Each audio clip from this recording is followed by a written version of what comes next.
Assalamualaikum warahmatullahi wabarakatuh. Bersama saya lagi Ayun Dinda Pertiwi di pembelajaran fisika atau video pembelajaran di media fisika. Hari ini kita akan membahas suatu istilah dalam fisika yang sangat menarik, yaitu elastisitas dan juga hukum Hooke. Materi ini saya susun sendiri atas nama Ayun Dinda Pertiwi selaku peserta PPL dari UIN Wali Songo Semarang. Sebelum kita masuk dalam materi, alangkah baiknya kita mengingat salah satu ayat Al-Quran dalam surat Al-Baqarah ayat 286 yang menyebutkan la yukallifullahu nafsan illa wus'aha, yang artinya bahwasanya Allah tidak membebani seseorang melainkan sesuai dengan kesanggupannya. Diharapkan ketika kalian melihat materinya nanti, kalian bisa enjoy dan merasa sanggup dalam mengerjakannya. Kita akan mengamati beberapa benda yang di sekitar kita yang akan saya tampilkan dalam PowerPoint ini. Yang pertama itu adalah pipa pianika yang biasanya kalian gunain di alat musik pianika. Yang kedua ada karet gelang. Dan juga yang ketiga ada plastisin. Kira-kira dari tiga bahan ini kita akan membahas suatu elastisitas.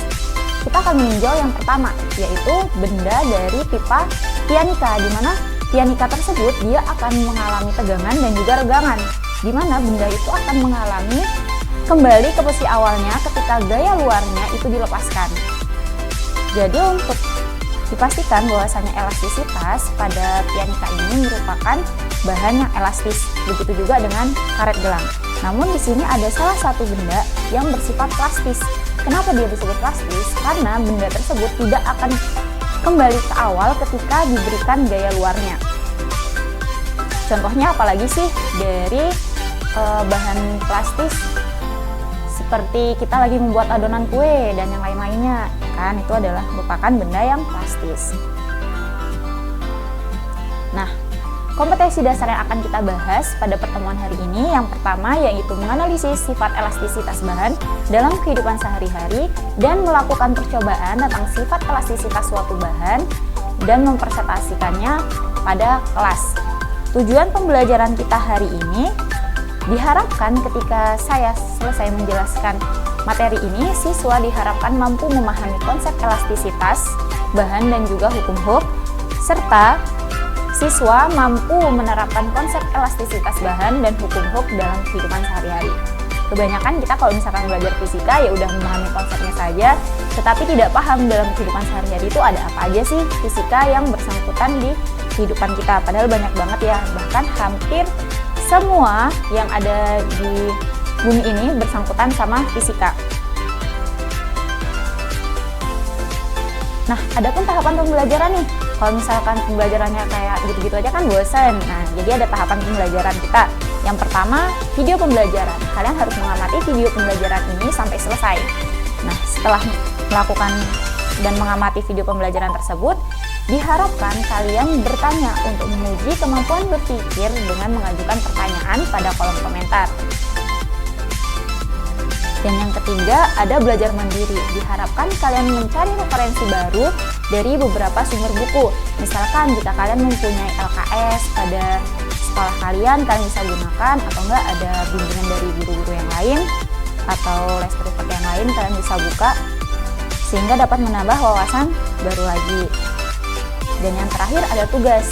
Di sini tugas akan dibagi menjadi 3. Ada tugas mandiri, diskusi, dan juga kelompok. Nah, kita akan langsung membahas tentang elastisitas dan hukum Hooke.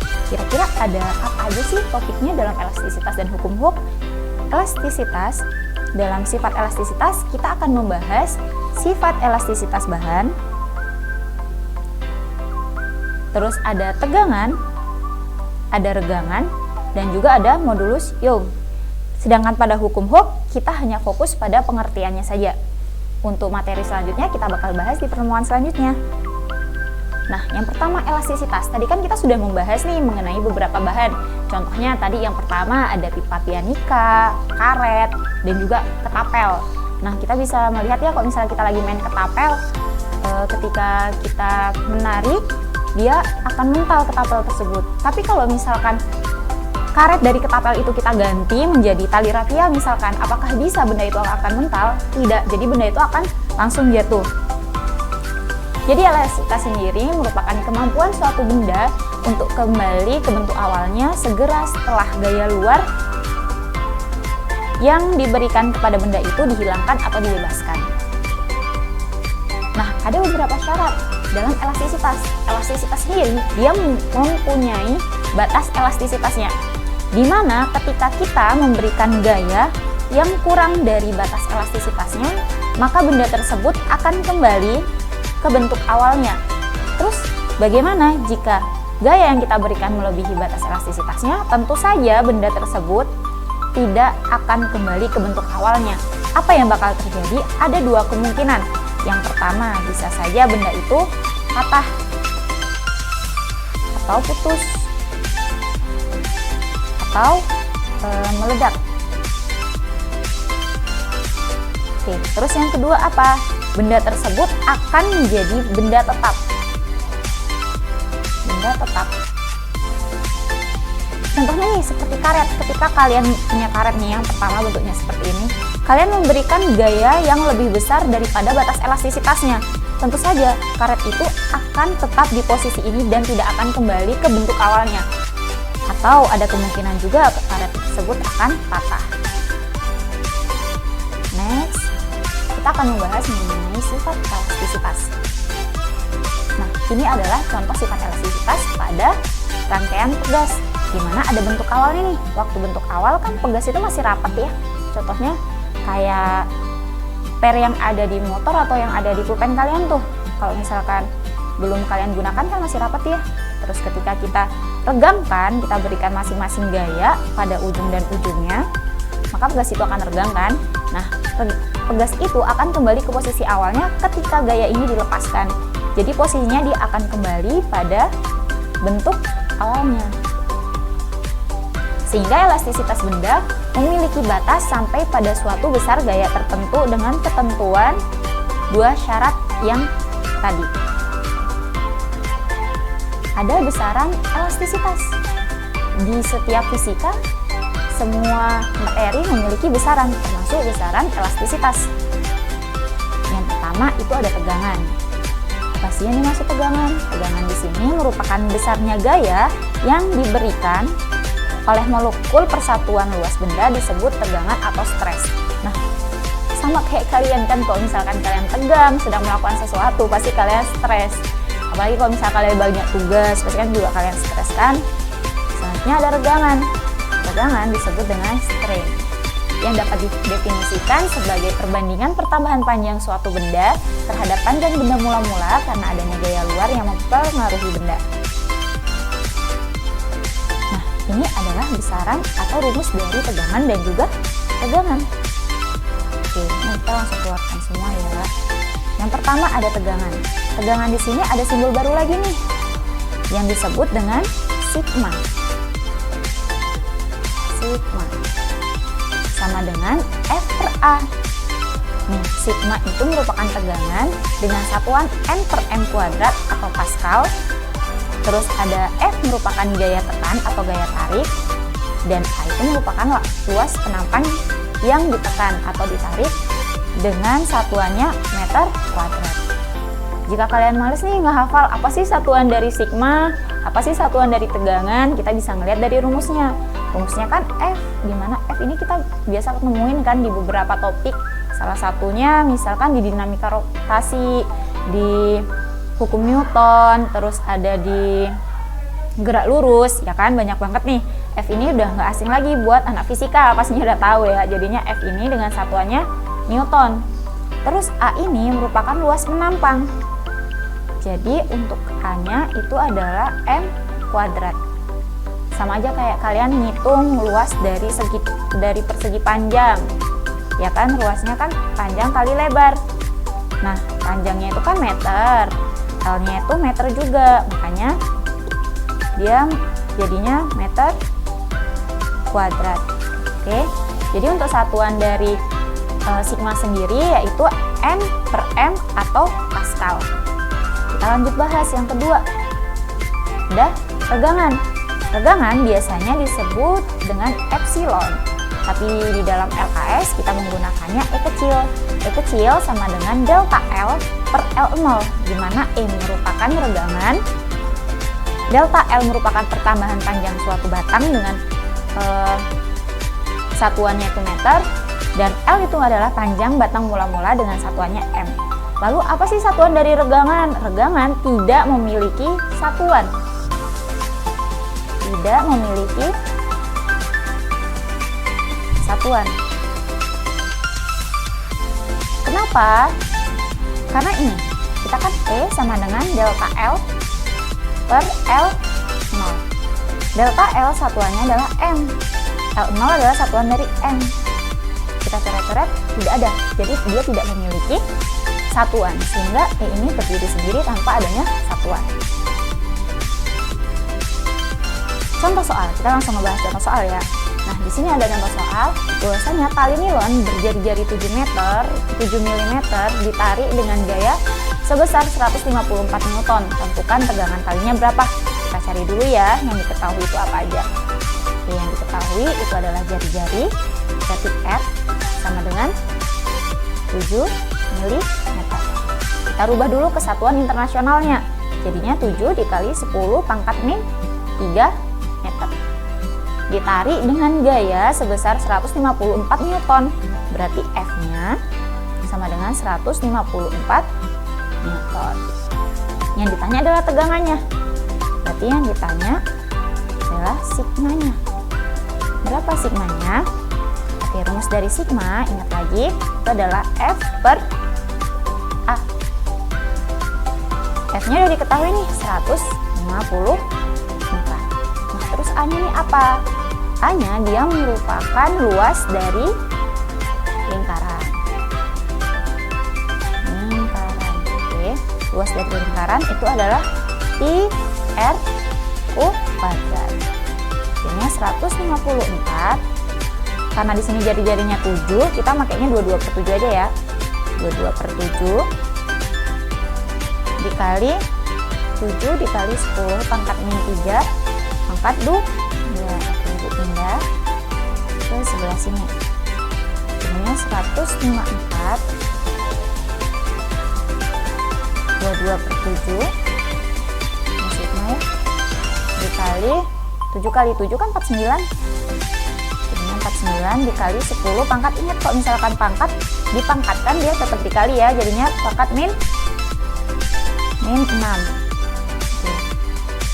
Sigma sama dengan 7 dibagi 49 dibagi 7 itu adalah 7, sehingga sisa 22. 154 kita tulis ulang biar gampang.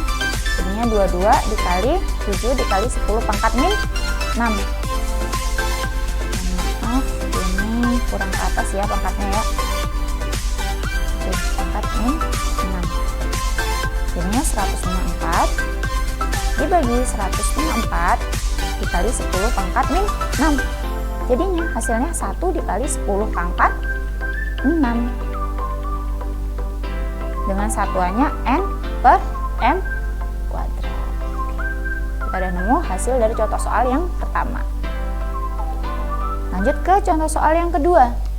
Di sini ada soal seutas tali mempunyai panjang mula-mula 2 meter, ditarik hingga tali tersebut mengalami pertambahan panjang sebesar 100 cm.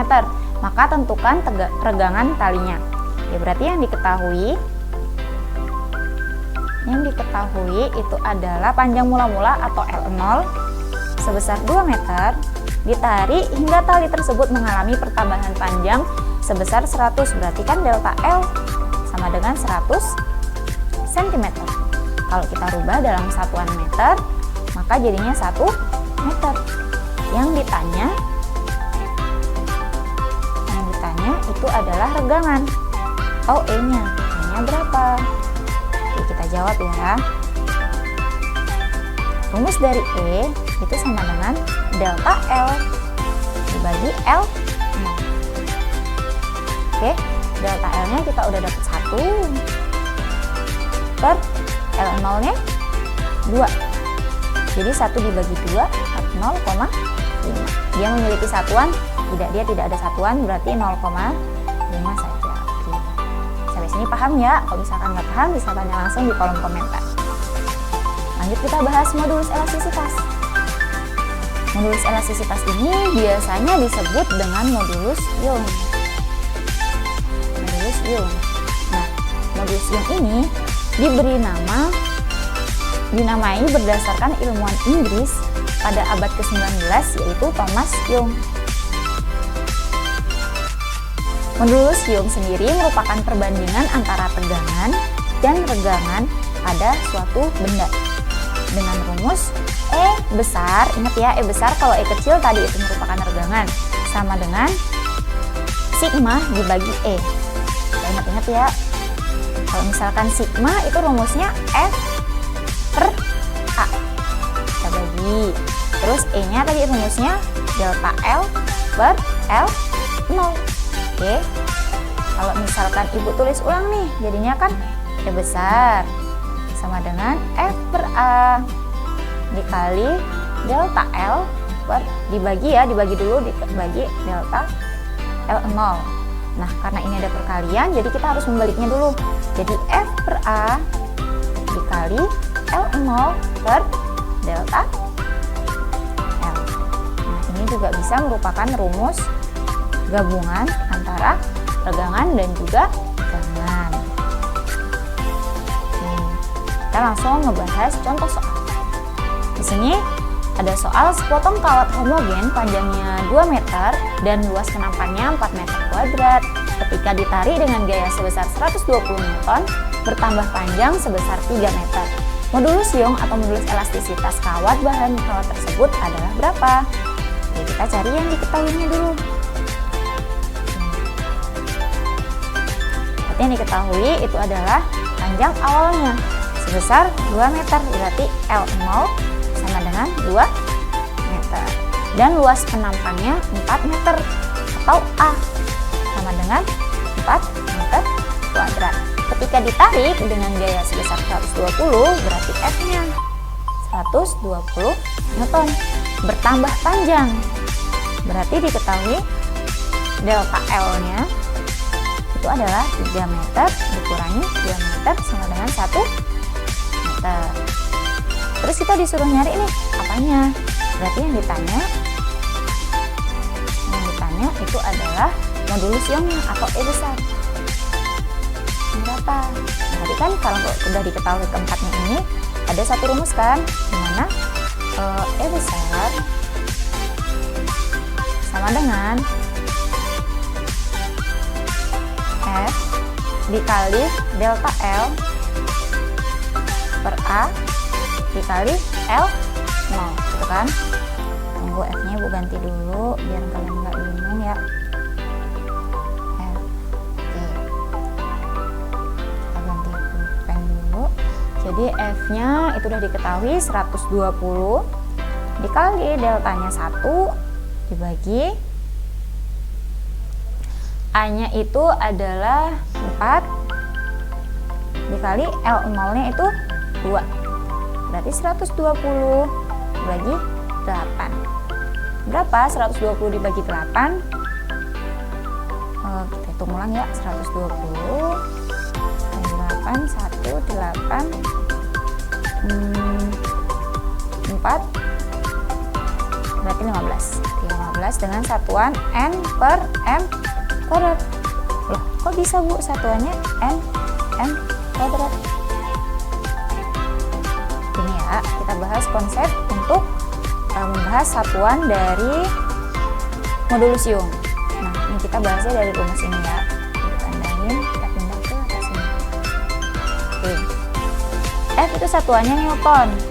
Delta L itu satuannya meter. A satuannya meter kuadrat. Delta L0 satuannya meter. Ini dicoret, sisa ada lagi N per M kuadrat. Kalau kita tulis secara ilmiahnya jadi N per M kuadrat. Oke, habis ini paham ya? Oke. Nah, hukum Hooke. Hukum Hooke ini yang pertama kali menemukannya adalah Robert Hooke pada tahun 1678. Beliau memukakan bahwasanya apabila pegas ditarik dengan suatu gaya tanpa melampaui batas elastisitasnya, pada pegas akan bekerja gaya pemulih yang sebanding dengan simpangan benda dari titik seimbangnya, tetapi arah gerak bendanya berlawanan arah. Dengan rumusnya itu adalah Fp. Kenapa Fp? Karena dia merupakan gaya pemulih, sama dengan minus K delta X. Fp sendiri itu adalah gaya pemulih, delta X merupakan simpangan pegas atau pertambahan panjang, atau bisa disebut juga ini sebagai delta L, dan K itu merupakan ketetapan pegas. Nah, kenapa pada hukum Hooke ini berlaku minus? Contohnya nih, kita mempunyai suatu pegas, ya. Oke.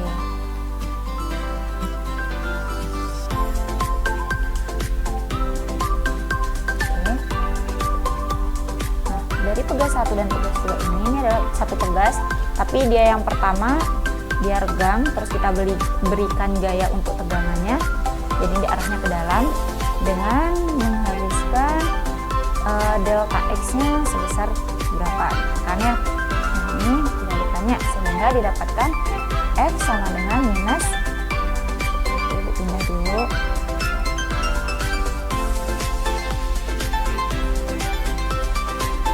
didapatkannya F sama dengan minus K delta X.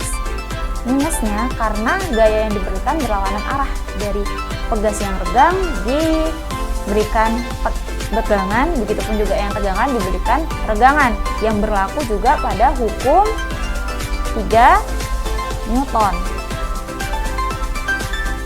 atau bisa disebut dengan hukum aksi reaksi. Muncul pertanyaan baru, lalu bagaimana Bu ketika nanti di dalam soal apakah minusnya berlaku atau tidak? Tidak, minusnya dalam soal dia tidak berlaku, dikarenakan minusnya ini hanya memberitahukan bahwasanya menggunakan hukum 3 Newton atau hukum aksi reaksi yang merupakan gaya pemulih yang sebanding dengan simpangan benda tersebut. Jadi nanti hasilnya F-nya tetap positif, bukan negatif ya, karena gaya tidak ada yang negatif. Oke, kesimpulan kita yang kita pelajari hari ini, yang pertama ada elastisitas, di mana kemampuan suatu benda untuk kembali ke bentuk awalnya, yang tadi kita udah menjelaskan tentang sifat elastisitas bahan dan juga sifat plastis bahan, kalian udah bisa memahaminya. Terus ada tegangan yang merupakan besarnya gaya yang diberikan, sama kayak kalau kalian diberikan tugas kan ya, kalian diberikan tugas, kalian tegang, terus jadi stres. Tegangan kan juga bisa disebut dengan stres. Terus juga ada regangan. Regangan merupakan perbandingan pertambahan panjang suatu benda, dan ada modulus Young yang merupakan mengukur ketahanan suatu benda dalam mengalami perubahan. Jadi kan rumusnya F sama dengan min K delta X. Jadi jika konstanta pegasnya itu besar, maka gaya yang diperlukan juga besar. Begitupun dengan perubahan panjangnya. Jadi untuk 3 besaran ini merupakan besaran yang sebanding. Yang terakhir ada hukum Hooke yang merupakan hukum aksi reaksi pada pegas dan benda elastis. Oke, pembelajaran kita selesai. Ada pesan dari saya, yaitu bahagia bukan milik dia yang hebat dalam segalanya, namun dia yang mampu temukan hal sederhana dalam hidupnya dan selalu tetap bersyukur. Mungkin sekian dari saya. Assalamualaikum warahmatullahi wabarakatuh.